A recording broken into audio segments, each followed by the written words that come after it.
નમસ્કાર ખેડૂત મિત્રો, આપ સૌ મિત્રોનું આપણી આ ધ ગ્રેટ ફાર્મર નામની યુટ્યુબ ચેનલ ઉપર હાર્દિક સ્વાગત છે. અને આજે આપણે વાત કરવાના છે ધાણાના ભાવ વિશે. તો આપણે જ્યારે બધા મંદીનું કહેતા હતા કે ચોમાસા દરમિયાન ધાણામાં જ્યારે બજાર ઉતરતી હતી કે મંદી તરફ જઈ રહી હતી ત્યારે કહેતા હતા કે ધાણામાં તેજી દેખાતી નથી. એવું ઘણું તમે પણ સાંભળેલું હશે કે બજાર અહીંયા ક્યાંક હોતી ત્યારે બધા લોકો કહેતા કે ધાણામાં હવે કોઈ મોટી શક્યતાઓ દેખાતી નથી. પણ આપણે આ મેં એક લેવલ દોરેલું છે, એ તમને દોરી અને બતાવું.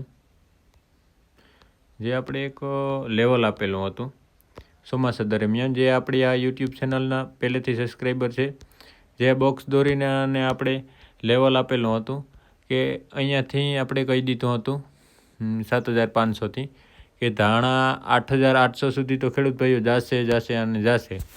આપણે ચોમાસા દરમિયાન જ કહી દીધું હતું. અને ધાણા આપણી ઈચ્છા કરતાં પણ વધારે ધાણા આગળ ભાગ્યા અને 10,540 રૂપિયા આજે છે, જે ખૂબ જ સારા ભાવ ગણી શકાય.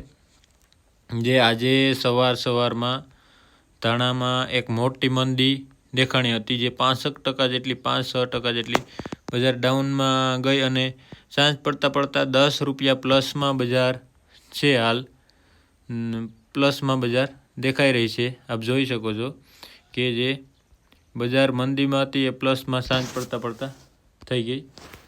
તો આપણે આ જોઈ શકો છો. અને બજારમાં હવે આગળ શું, તો આગળના લેવલની વાત કરીએ તો આપણે આ એક 10,800નું લેવલ છે, જ્યાં એક રોકાવાની શક્યતાઓ છે કે બજાર ત્યાં રોકાય અને ફરી એક નાનું રિટ્રેસમેન્ટ એટલે કે નાની મંદી કરે અને પછી તેજી તરફ આગળ વધે.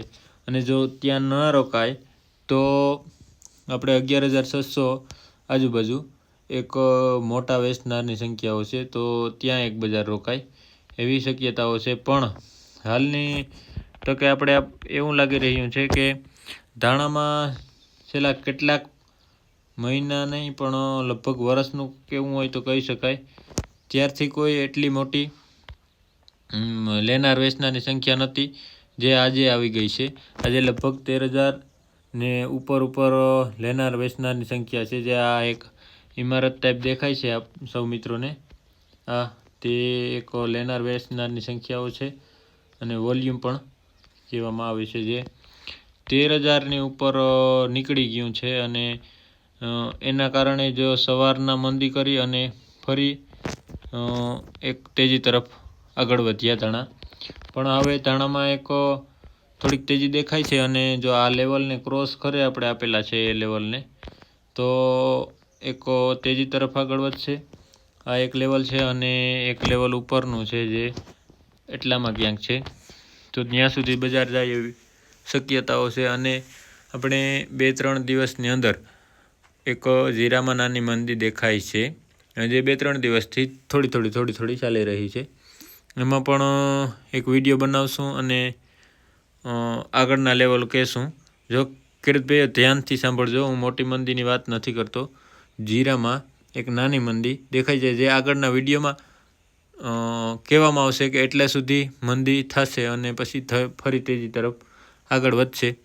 તો એ વિડીયો જોવા માટે પણ ચેનલને સબસ્ક્રાઈબ કરી લેવી, જેથી 2 દિવસ કે 3 દિવસ